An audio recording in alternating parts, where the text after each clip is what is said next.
चतुर्भिश्च चतुर्भिश्च नाथ की जय। सच्चिदानन्दरूपाय विश्वोत्पत्त्यादिहेतवे तापत्रय विनाशाय श्रीकृष्णाय वयं नमः।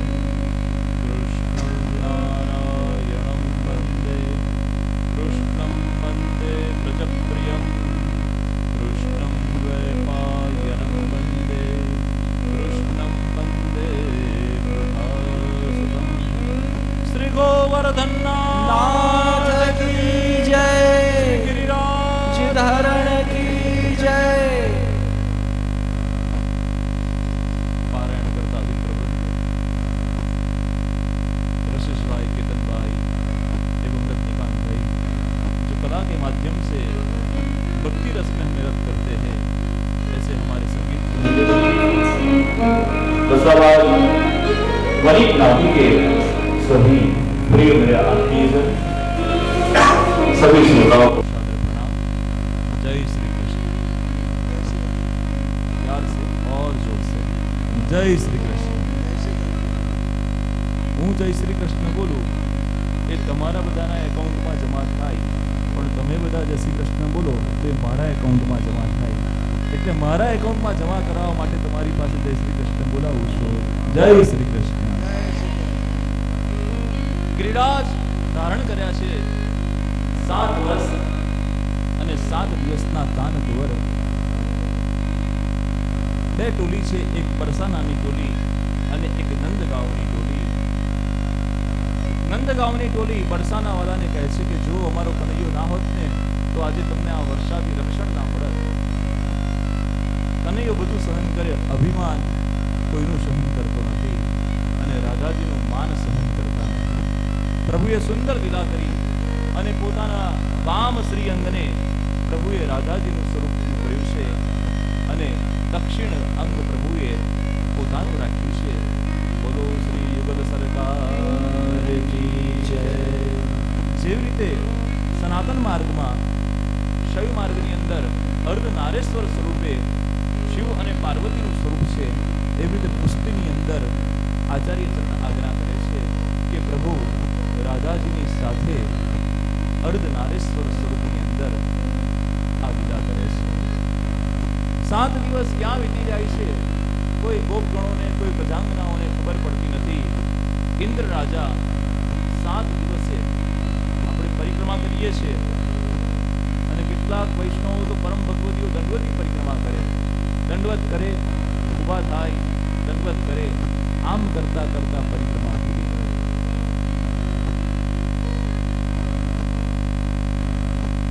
કહેવાય છે કે આ પરિક્રમાની શરૂઆત ઇન્દ્ર રાજાએ કરી. સૌથી પહેલામાં પહેલી પરિક્રમા ઇન્દ્ર રાજા ફરતા ફરતા આવ્યા છે અને ગિરિરાજ બાવાની ક્ષમા માંગી છે. ક્ષમા માંગી અને પ્રભુએ એને આશીર્વાદ આપતા કીધું છે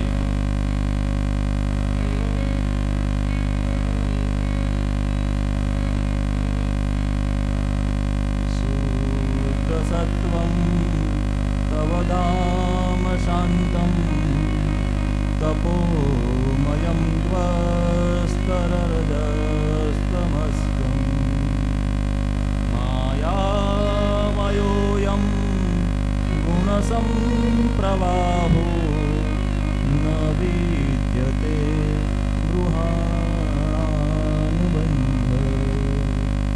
ઇન્દ્ર રાજાએ સ્તુતિ કરી પ્રભુની. વિશુદ્ધ સત્વમ, પ્રભુ આપના વિશુદ્ધ તત્વને હું જાણી શક્યો નથી, મને ક્ષમા આપો. અને પ્રભુએ પણ ઇન્દ્ર રાજાને કીધું છે કે તમને ઇન્દ્રનું પદ આપ્યું, સત્તા આપી, પણ આ સત્તાનો કંઈ દુરુપયોગ ન થાય. તમારે મારી આજ્ઞામાં રહીને કાર્ય કરવાનું છે. પ્રભુએ આશીર્વાદ આપ્યા છે ઇન્દ્ર રાજાને. બ્રહ્માજીને જે મોહ થયો અને બ્રહ્માજી ગાય અને વાછરડાને બ્રહ્મલોકમાં લઈ ગયા હતા, અઘાસુરને પ્રભુ મારે છે ત્યારે 1 વર્ષ સુધી બ્રહ્મલોકમાં બંદીવાન રખાવે છે અને પ્રભુ 6 વર્ષના થાય છે ત્યારે બ્રહ્માજી ગાય વાછરડા સાથે ગોપગણોને પાછા મોકલે છે. બ્રહ્માજી જ્યારે ક્ષમા માંગે છે ત્યારે પ્રભુ મૌન રહ્યા છે, જ્યારે અહીંયા ઇન્દ્ર રાજાને પ્રભુએ આશીર્વચન આપી અને ક્ષમા આપી છે. આચાર્ય ચરણ સુબોધની અંદર વ્યાખ્યા કરતા જણાવે છે કે બ્રહ્માજીએ ભક્તોને, ગોપગણોને, ગોવાળિયાઓને પ્રભુથી દૂર કર્યા હતા, માટે પ્રભુએ મૌન રહીને એમને ક્ષમા આપી છે. અને અહીંયા ઇન્દ્ર રાજાએ 12 મેઘ ખાંગા કર્યા, સાવર્તક નામના મેઘોથી વરસાદ વરસાવ્યો, પણ આ વરસાદથી જે અધિકારી જીવો હતા એ બધા ગિરિરાજજીની તળેટીમાં પ્રવેશ કરે છે. એનો અર્થ જ છે કે ઇન્દ્ર રાજાએ જે લીલા કરી પ્રભુની આજ્ઞામાં રહીને કરી અને પ્રભુની સાથે મિલન કરાવવા માટે કરી, માટે પ્રભુએ ઇન્દ્ર રાજાને આશીર્વચન આપી અને ક્ષમા આપી છે. શ્રી ગોવર્ધન એ કોઈ સામાન્ય શૈલ નથી, એ સાક્ષાત ગિરિરાજ બાવા આપણા શ્રી હરિ શ્રી કૃષ્ણ નંદનંદન છે. અને એ વૃંદાવન બિહારી શ્રી ગિરિરાજજી બાવાની તળેટીની અંદર લીલા નિકુંજ આવેલું છે. દર પૂનમના દિવસે ત્યાં અસંખ્ય ભક્તો આ ગિરિરાજ બાવાને ગુરુ માની અને પરિક્રમા કરતા હોય છે. ગુરુ પૂર્ણિમાના દિવસે તો હજારોની સંખ્યામાં સાધુ, સંતો, વૈષ્ણવો પરિક્રમા કરે છે. અને વ્રતજનો એવું કહે છે કે જે આ પરિક્રમા કરવા માટે લાખો લોકો આવે છે, એમાંથી કેટલાય લોકો પાછા અહીંયાથી જતા નથી.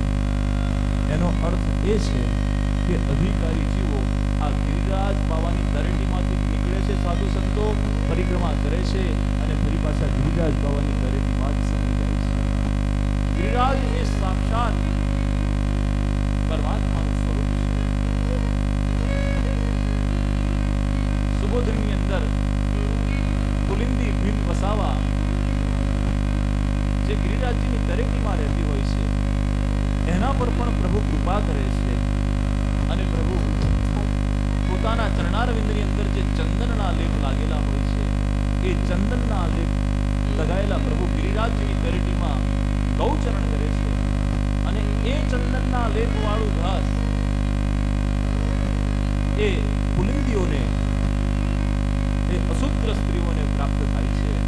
અને એમનાથી એ ચંદનનું લેપ ઘાસ પર લાગેલું પોતે હાથમાં લઈ પોતાના હૃદય પર લગાવે છે, પોતાના મસ્તક પર લગાવે છે. અને પ્રભુ જેમ સ્વામીજીને મિલનનો આનંદ આપે, એ આનંદ પ્રભુએ આ પ્રજાંગનાઓને આપ્યો છે, આ ગોપીજનોને આપ્યો છે. આચાર્ય ચરણે પણ આપણે ગઈકાલે ગર્ગ સંહિતા અંતર્ગત આચાર્ય ચરણે કેવી રીતે નરોને માધ્યમ બનાવી, સદુ પાંડે અને ધર્મદાસને માધ્યમ બનાવી અને ગિરિરાજજીની તળેટીમાંથી શ્રીનાથજી બાવાને પધરાવ્યા. અને એ શ્રીનાથજી બાવા ને રામદાસ ચૌહાણને સેવા આપી અને પાટે બેસાડીને પૂજાનો ક્રમ ચાલુ કરાવ્યો. એ કથા સાંભળી. આ ગિરિરાજ બાવાનો મહિમા ખૂબ અપરંપાર છે. શ્રી ગોવર્ધનનાથજી જ્યારે તળેટીમાંથી પ્રગટ્યા ત્યારે જે ગોપીએ ઘરે સામગ્રી સિદ્ધ કરી હતી પણ લાવી નથી શકી, પ્રભુએ કૃપા કરી અને પોતાનો શ્રી હસ્ત લાંબો કરી એ ગોપીના ઘરેથી સામગ્રી પોતે લાવી અને આરોગી. એ જ ઘટના આચાર્ય ચરણે જ્યારે ગોવર્ધનનાથજીને પ્રગટ કર્યા, પાટે બેસાડીને પૂજાનો ક્રમ ચાલુ કરાવ્યો, ત્યારે પણ એવી જ ઘટના ઘટી છે. આ કોઈ શૈલ સ્વરૂપ, કોઈ પ્રતિમા સ્વરૂપ દેવ નથી. આ તો સાક્ષાત હાલતા, ચાલતા, બોલતા, દોડતા, વ્રતજનોની જોડે વાતો કરતા દેવતા છે. પ્રભુનું પ્રાગટ્ય થયું છે.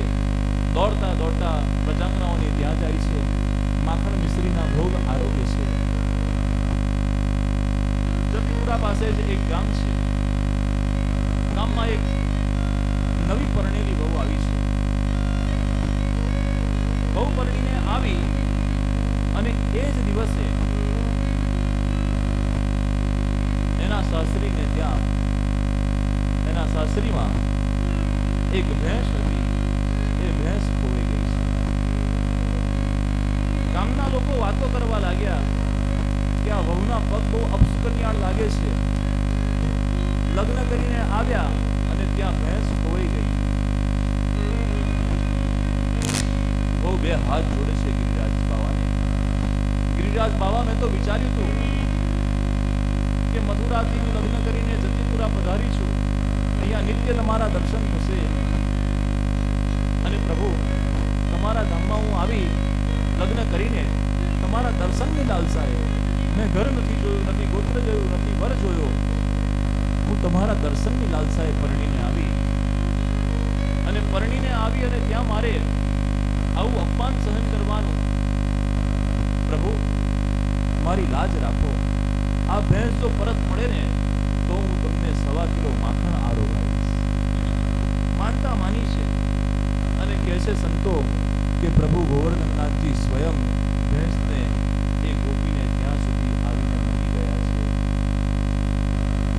ભેંસ પાછી મળી. ગામજનો બહુ પ્રસન્ન થયા, સાસુ બહુ ખુશ થયા કે જુઓ મારી વહુના પગલા કેટલા સારા. એના આવવાથી ખોવાયેલી ભેંસ પણ પાછી આવી છે.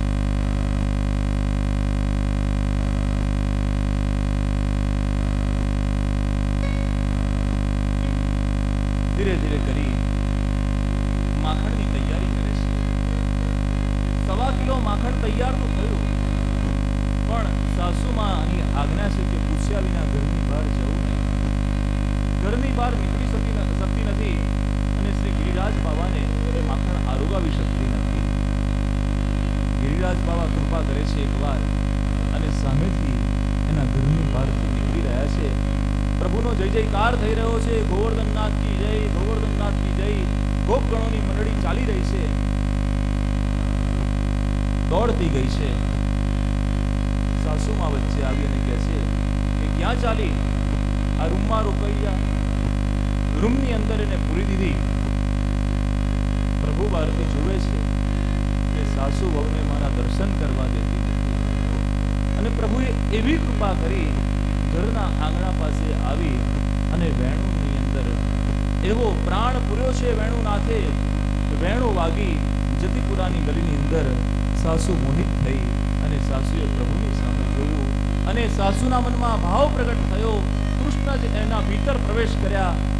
જે દ્વારની અંદર વહુને પૂરી હતી એ રૂમના દ્વાર ખોલવામાં આવ્યા. વહુ સાસુની સમક્ષ જોવે, સાસુ પ્રભુની સમક્ષ જોવે. પ્રભુની લીલા વહુને ખ્યાલ આવી, સીધી દોડતી ગઈ અને પ્રભુના ચરણારવિંદની અંદર દંડવત કર્યા છે. પ્રભુને 1.25 કિલો માખણ જે હાથે કરી અને બનાવ્યું હતું એ આરોગાવ્યું છે અને પ્રભુએ આવું અનંત સુખ ગોવર્ધનનાથજીએ પ્રજાંગનાઓને અને ગોપગણોને પ્રાપ્ત કરાવ્યું છે. બોલો શ્રી ગોવર્ધનનાથ કી જય. શ્રી ગોવર્ધનનાથજી લીલા પરમ પદને પ્રાપ્ત કરાવવા વાળી છે. પણ કસાવાજ વણિક નાટી દ્વારા જ્યારે આ સુંદર કથાનું આયોજન થયું ત્યારે પહેલા દિવસથી લઈ અને આજ દિન સુધી સર્વને એક વ્યક્તિની ખોટ લાગે છે અને એ ખોટ કેમ કરીને પૂરાય. અને વ્યાસપીઠ પરથી આપણે મનોમન એમને નિત્ય યાદ કરીએ છીએ અને એમની માટે પ્રાર્થના કરીએ છીએ. પરંતુ એમને પરમ પદ પ્રાપ્ત થયું છે. સમજીએ દ્રષ્ટાંત. એકવાર યશોદાજી બધી ગોપીઓને લઈ અને યમુનાજીના કિનારે ગયા. દીપદાનનો મનોરથ કર્યો છે. 1008 દિવેટો તૈયાર થઈ છે. પડિયાની અંદર દિવેટ મૂકી દીવો પ્રગટાવી અને યમુના જળની અંદર પ્રવાહિત થાય છે અને એક એક કરતો દીવો વહેતો આગળ યમુના જળમાં જઈ રહ્યો છે. આ કિનારા ઉપર યશોદાજી અને બધી ગોપીઓ પ્રજાંગનાઓ ભેગી થઈ અને દીપદાનનો મનોરથ કરી રહી છે. તેનાથી આગળના ઘાટ ઉપર ઠાકોરજી પ્રભુ નંદલાલ સ્વયં વિરાજમાન છે અને એક એક કરી અને દીવાને પોતાની સમક્ષ લઈ અને કિનારા પર મૂકી દે છે. એક ગોપીની નજર પડી અને ગોપી બોલવા લાગી, અરે આપણે બધા મહેનત કરી અને દીવા પ્રગટાવીએ છીએ પણ આગળ જઈને કોઈ કાઢી લેતું હોય એમ લાગે છે. યશોદાજીએ તપાસ કરાવી તો આગળ જોયું તો નટકટ નંદલાલ બોલાવ્યા શ્રી કૃષ્ણને. અરે કનૈયા, ક્यों ऐसा कर रहे हो? હું અહીંયાથી એક એક દીવો પ્રગટાવું છું અને તું આગળ જઈ અને કિનારા પર લાવે છે. કનૈયો બહુ સુંદર જવાબ આપે છે. કનૈયો કહે છે, મારું કામ છે. જે દીવો પ્રગટતો વહેતો પ્રવાહિત થતો મારી પાસે આવે પાર ઉતારવાનો, એને મારે કિનારા પર ઉતારવાનો. આવો જ એક દીવો પ્રવાહિત થયો, શ્રીજી બાબાના ચરણની અંદર ગયો. એવા શ્રી કિશોરભાઈનો દીવો પ્રભુએ સ્વયં ઉંચકી અને કિનારા પર ઉંચક્યો છે. બોલો શ્રી ગોવર્ધનનાથ કી જય. આજનો દિવસ આપણા સર્વ માટે બહુ મહત્વનો છે. આજે 11 છે. 5152 વર્ષ પહેલા આજના દિવસે જ પ્રભુએ પાર્થને ગીતાનો ઉપદેશ આપ્યો હતો. તો ગીતા જયંતિ પણ આજે છે. ત્રીજી રીતે મહત્વનો છે આજનો દિવસ. આજે રૂક્ષ્મણી વિવાહનો મનોરથ છે. ચોથી માક્ષર મહિનો છે અને માસાના માર્ગશીર્ષો માક્ષર મહિનાનું વિશેષ મહત્વ શાસ્ત્રમાં વર્ણન કર્યું છે. પાંચમું, આજે આપણે શ્રીમદ ભાગવતના એવરેસ્ટ ઉપર હવે ધીરે ધીરે પ્રયાણ કરવાના છે. શ્રીમદ ભાગવત જો એક ગોવર્ધન છે, એક ગિરી છે, તો એનું એવરેસ્ટ, એની ટોચ એ ગોપી ગીત છે. અને ગોપી ગીતમાં પ્રવેશ એટલે શ્રીમદ ભાગવતમાં આપણે એકદમ ઊંચાઈ પર આજે જવાના છે. એ સર્વોત્તમ શિખર છે. એ સર્વોત્તમ શિખર પર પહોંચી આપણે કથાને આગળ વધાવીએ. પરંતુ આજે જ્યારે એકાદશી છે, જ્યારે ગિરિરાજની લીલા થઈ, ત્યારે ગિરિરાજની લીલા પછી બધા નંદ બાવાને પૂછવા લાગ્યા કે નંદ બાવા, નક્કી આ તમારો છોરો લાગતો નથી, તમે કોનો ઉપાડીને લઈને આવ્યા છો? યશોદાજી આટલા ગોરા, તમે આટલા ગોરા, અને તમારો કનૈયો આટલો કાળો, નક્કી આ તમારો છોરો નથી. કનૈયો દોડતો દોડતો આવ્યો છે. અરે, હું તો મારા મા અને બાબાનો જ છોરો છું. તમારે પૂછવું જ હોય ને તો મને પૂછો. હું કાળી કાળી રાતના જન્મ્યો છું, કારણ કે હું કાનુડો છું, હું શ્યામ સુંદર છું, માખણની ચોરી કરવા માટે આવ્યો છું, માટે હું રાત્રિના આવ્યો છું. કનૈયાએ જવાબ આપ્યા છે અને કીધું છે,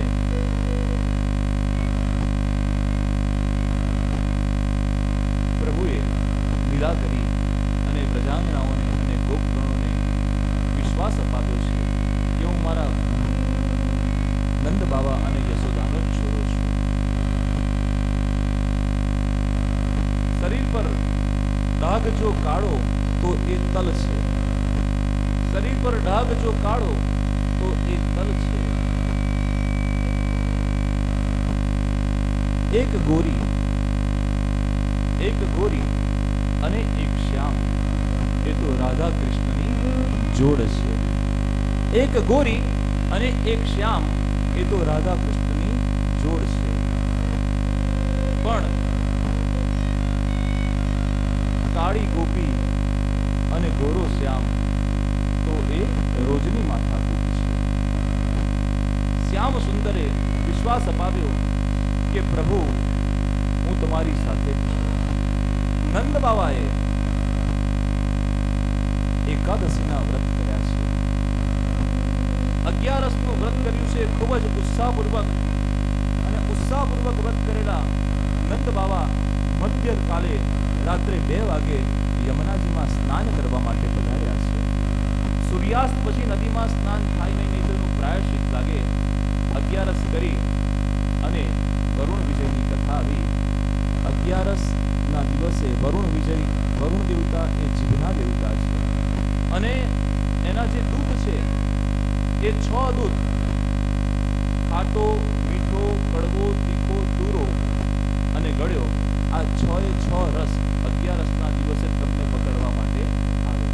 તો 11ના દિવસે જ વરુણના 6 દૂત આવી અને પકડીને લઈ જાય છે વરુણજીને.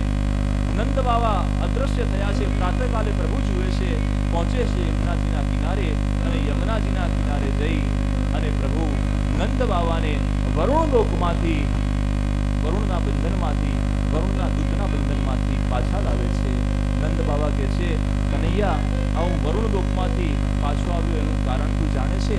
કહે છે કે ધન્ય એકાદશી, આ એકાદશીનું મેં વ્રત કર્યું ને એનું ફળ છે કે મને વરુણના દૂત કંઈ કરી શક્યા નહીં. આપણે એકાદશી આજે બધાએ જ કરી હશે, ન કરી હોય તો પણ આ ગઈએ તો એકાદશીનું ફળ એને મળે છે. ધન્ય એકાદશી एकादशी एका